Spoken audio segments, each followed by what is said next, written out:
Stock మార్కెట్లో invest చేసి మీ డబ్బులు డబుల్ చేసుకోవాలనుకుంటున్నారా? విజయవాడలో జరిగే సుందరరామిరెడ్డి గారి లైవ్ సెమినార్ కి అటెండ్ అవ్వండి. హాయ్ హలో నమస్తే, welcome back to Suman TV. ప్రస్తుతం మనతో పాటు ఉన్నారు అసిస్టెంట్ ప్రొఫెసర్ రామకృష్ణ గారు. సార్తో మాట్లాడు. నమస్తే సార్. నమస్కారం అమ్మా. సార్, హౌస్ రెంట్ కొత్త రూల్ అయితే వచ్చింది. ఇప్పుడు హౌస్ ఓనర్స్ ఎవరైతే ఉన్నారో రెంట్కి కూడా ట్యాక్స్ కూడా పే చేయాలంట, లేదంటే శిక్షలు పడతాయని చెప్పేసి కొత్త రూల్ వచ్చింది. మరి చాలా కామెంట్స్ కూడా వస్తున్నాయి పబ్లిక్ నుంచి కూడా. ఏంటంటే సరే పెంచారు, ట్యాక్స్ కట్టమన్నారు ఓనర్కి, మరి ఆ బర్డెన్ ఎవరి మీద పడుతుంది? రెంట్కుండే వాళ్ళ మీదే కదా. ఇప్పుడు 5,000 ఉన్న అద్దె ఉన్నాం అనుకోండి, సపోజ్ నేను 5,000తో అద్దెకున్నాను. ఇప్పుడు ఈ ట్యాక్స్ పెడితే ఓనర్ నాకు 1,200 పెంచుతాడు అద్దె. ఎవరు కట్టాలి ఇప్పుడు ట్యాక్స్? నా మీదే పడుతుంది కదా ఈ బర్డెన్. అసలు ఏంటిది? చాలామంది ఊర్ల నుంచి ఇక్కడికి వచ్చి సిటీకి వచ్చి ఇక్కడ ఉద్యోగాల నిత్యమో చదువు నిత్యానో ఉండి అద్దె ఇంట్లో ఉంటూ ఉంటారు. మరి అలాంటి వాళ్ళకి ఇప్పుడు ఇది బర్డెనే కదా. అసలు ఈ హౌస్ రెంట్ పైన ట్యాక్స్ ఏంటి అసలు అంటే ఏం చెప్తారు సార్? ట్యాక్స్ అనే దాని గురించి చెప్పుకోవాలంటే గవర్నమెంట్కి ట్యాక్స్ వేసే అధికారం ఉంది కాబట్టి ఇంటి రెంట్ మీద వేసారు ఎందుకు అనడానికి లేదు. ఏదో పాత సినిమా ఒకటి ఉంది, అందులో రాజు ఉంటాడు, మీరు గడ్డం పెంచితే ట్యాక్స్, గడ్డం తీస్తే ట్యాక్స్, మీరు నించుంటే ట్యాక్స్, కూర్చుంటే ట్యాక్స్ వేయడం ఆయనకి ఆ అధికారం ఉంది. కాబట్టి రాజు తలుచుకుంటే దెబ్బలకు కొదువ. కాబట్టి అలాగే ఇది కూడా ఒక ట్యాక్స్ అనుకుందాం. అయితే వచ్చిన సమస్య ఏంటో చెప్తా వినండి. మామూలుగా ట్యాక్స్ ఏం కొత్త కాన్సెప్ట్ కాదు, మహాభారతంలో చెప్పారు ట్యాక్స్ అనేది ఎలా ఉండాలయ్యా అంటే, సూర్యుడు తన వేడితో ఎలా అయితే ఆవిరిగా మార్చి నీటిని మళ్ళీ అదే ఆవిరిని వర్షంగా కిందకి ఎలా పంపిస్తారో, అలాగే ఒక రాజు ఏమీ తెలియకుండా అలా ట్యాక్స్ తీసుకుని మళ్ళీ ప్రజల భవిష్యత్తుకి లేదా వారి అభివృద్ధి కోసం మళ్ళీ వర్ష రూపంలో ఇవ్వాలని ఒకటి చెప్పారు. అలాగే ఒక 2-2.5 సంవత్సరాల క్రితం చూసుకుంటే చాణక్యుడు ఏమని చెప్పాడయ్యా అంటే, ట్యాక్స్ అనేది ఎలా తీసుకోవాలయ్యా అంటే, పువ్వులోంచి తుమ్మెద పువ్వుకి హాని కలిగించకుండా ఎలా అయితే తేనెని తీసుకుంటుందో, తీసుకుని మొత్తం అంతా అక్యుములేట్ చేసి మళ్ళీ ఆ తేనెని ఎలా పంచుతుందో, ఎందుకంటే తేనె తాగదు, అలాగే ఉండాలి అన్నారు. బాగుంది, వినడానికి చాలా బాగున్నాయి కదా. అయితే అది ఇప్పుడు ఇలా పరిస్థితులు కాదు, ఇలాంటివి చెప్తే వీడెవడో చాలా పాతకాలం నాడు అక్కడ అయిపోయాడు, ఫ్రీజ్ అయిపోయాడు అనుకుంటారు. కానీ అది వారు చెప్పారన్నమాట, ఒక బాధ్యత ఎలా ఉంటుంది అన్నది చెప్పారు. అయితే ఇప్పుడు వచ్చిన ఈ పర్టికులర్ దీని డీటెయిల్స్ ఇవి అవన్నీ పక్కన పెడదాం. ఎంత ట్యాక్స్ వేస్తారు, ఏం చేస్తారు, ఆదాయం ఉంది అంటే ట్యాక్స్ ఉండాలి అన్నది రూల్. అది ఏదైనా అంటే అదొక బిజినెస్, అది అంతే కదా, ఆదాయం వస్తుంది కదా, అది అడగడం తప్పులేదు. సరే అడిగారు పోండి. వచ్చిన చిక్ ఎక్కడ ఉందో చెప్తా మెల్లగా. అంటే మీకు జస్ట్ ఉదాహరణకి చెప్తున్నాను. ఉదాహరణకి సపోజ్ మీరు ఒక ఇల్లీగల్ పని ఏదో చేశారు, లీగల్గా ఇది కాదు, కానీ ఆదాయం వచ్చింది. మీరు నమ్ముతారా లేదో ట్యాక్స్ కట్టాలి. మీకు ఆ విషయం తెలుసా? ట్యాక్స్ కట్టినంత మాత్రం అది లీగల్ అవ్వలేదు, కానీ మీకు ఆదాయం వచ్చింది కాబట్టి ట్యాక్స్ కట్టాలంటే ట్యాక్స్ డిపార్ట్మెంట్ తాలూకా ఇది చెప్తుంది. అంతే, డబ్బు వచ్చింది కదా, బ్లాక్ అయితే ఏంటి వైట్ అయితే ఏంటి, నా ట్యాక్స్ నాకు ఇచ్చేసాయి అన్నది వీళ్ళ పద్ధతి. లీగల్ ఇల్లీగల్ మిగిలిన డిపార్ట్మెంట్లు చూసుకుంటాయి. అర్థమైందండి? కన్ఫ్యూజన్ అయినా అర్థమైంది సార్. ఇప్పుడు మనం ఈ పర్టికులర్ లెజిస్లేషన్ గురించి, ఒక ట్యాక్స్ రూల్ గురించి చెప్తే, ట్యాక్సులు వేయడం పెద్ద విషయం కాదు, దాన్ని ఎలా అమలు చేస్తాం అన్నది పెద్ద సమస్య. ఉదాహరణకి చెప్పుకోవాలంటే, భారతదేశంలో దాదాపు 3 కోట్ల చిల్లర ట్యాక్స్ కట్టేవాళ్ళు ఉండేవాళ్ళు 2013-14 సంవత్సరానికి. అది ఇప్పుడు దాదాపు 8 కోట్ల మందిగా చేరింది. 140 కోట్ల జనాభా ఉన్న దేశంలో 8 కోట్ల మంది ట్యాక్స్ ఫైల్ చేస్తున్నారు.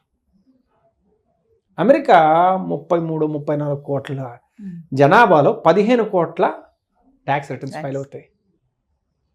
అంటే ఉదాహరణకి చూసుకోండి, అక్కడ దాదాపు 45% మించి ట్యాక్స్ రిటర్న్స్ ఫైల్స్ అవుతుంటే, ఇక్కడ కనీసం 10% కూడా లేదు, 5%. ఊహించుకోండి ఎంత దయనీయమైన పరిస్థితుల్లో ఉన్నాం. అంటే 3 కోట్ల నుంచి 10 ఏళ్లలో 8 కోట్లు వచ్చాయని ఆనందపడాలా? కనీసం అదొక 15-20%కి వెళ్ళలేదని బాధపడాలా? ఇప్పుడు ఏమవుతుందంటే, ఈ రకమైన ట్యాక్స్లు ఆల్రెడీ ఉన్న వాళ్ళని ఇంకా గట్టిగా లాగుతున్నాం. ఇది ట్యాక్స్ బేస్ పెంచాలి. మన దేశంలో అత్యంత పెద్ద సమస్య ఏంటయ్యా అంటే ఆ ట్యాక్స్ బేస్ని పెంచలేకపోవడం, అది పెద్ద సమస్య. 2, ట్యాక్సులు వేయడం కాదు, దాన్ని ఎలా ఇంప్లిమెంట్ చేస్తారు, ఎవరు చూస్తారు, రెంట్ ఎంత అన్నది ఇష్టం వచ్చినట్టు పెంచుకుంటూ పోతారు. దానికి ఏమైనా సీలింగ్ ఉందా? ఏముండదు. ఇప్పుడు ఒక అపార్ట్మెంట్ ఉంది, ఇప్పుడు మనం అమ్ముతూ కొంటుంటేనే దాని మీద ఏది అఫీషియల్ రేట్ అనేది లేదు. మీరు 1.5 కోటి కొంటారు, 75 లక్షలు చూపిస్తారు, 75 లక్షలు బ్లాక్లో ఇస్తారు అని ఉంది. అలాంటివి అవుతూ ఉంటాయి. అంటే ఏదో అన్నీ నాకు తెలుసు అని కాదు, వింటూ ఉంటాం కాబట్టి చెప్తున్నాను. ఓకే, జనాలు అలా చేస్తున్నాం విన్నాం.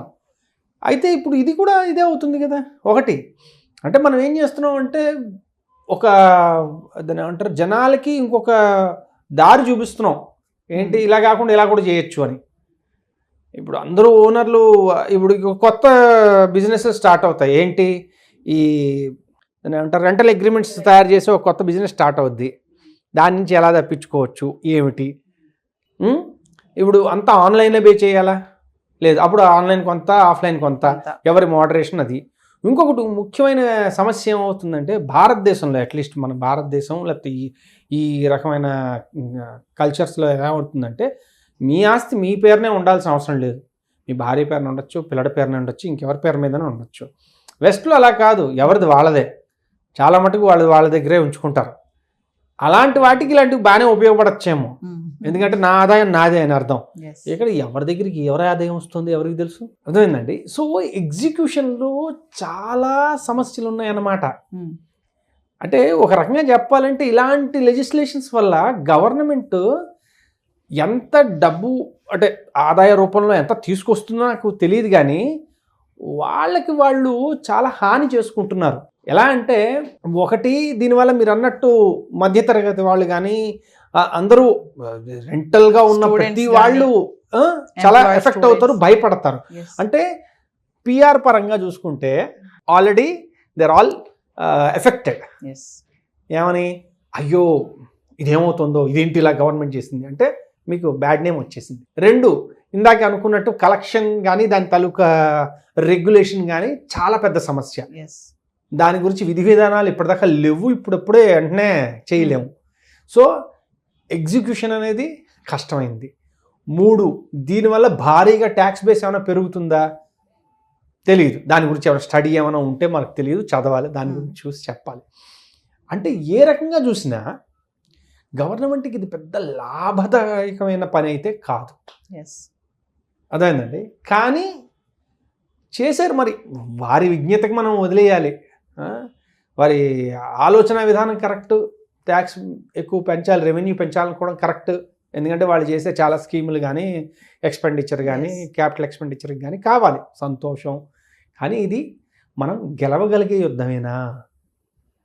దీనివల్ల మనకి అలాగే మన యొక్క ప్రజలకి ఏమైనా లాభం చేకూరుతుందా?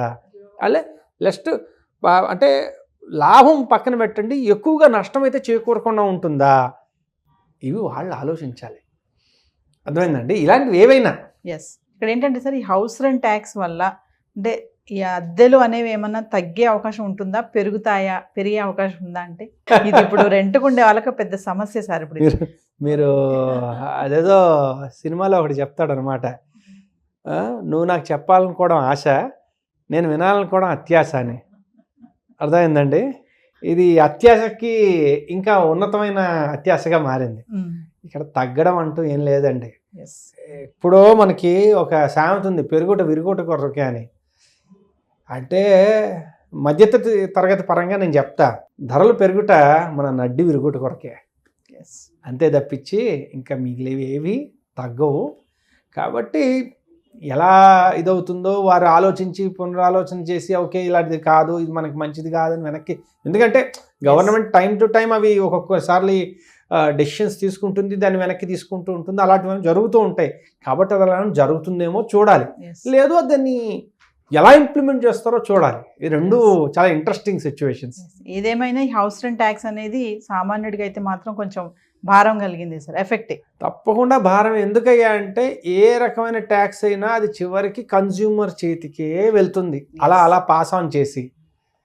ఇది కన్జ్యూమర్ ఇందులో ఈ పర్టికులర్ సంఘటనలో చూసుకోవాలంటే సామాన్యులందరూ ఇందులో ఉంటారు. ఎందుకంటే వాళ్ళు సొంత ఇల్లు కొనుక్కునేంత లేదు, వాడు ఉన్న చోటే సొంత ఇల్లు ఉండాల్సిన ఇది లేదు కాబట్టి మ్యాక్సిమం అంతా వలసదారులే కాబట్టి ఇది చాలా మటుకు పెద్ద ఇంపాక్ట్ కలుగుతుంది. yes.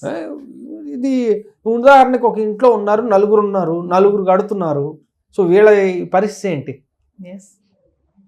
ఏ రకంగా విడదీస్తాం? చూడాలి సార్ ఎంతవరకు వెళ్తుంది అసలు అనేసి. చూడాలి. Thank you. థ్యాంక్స్.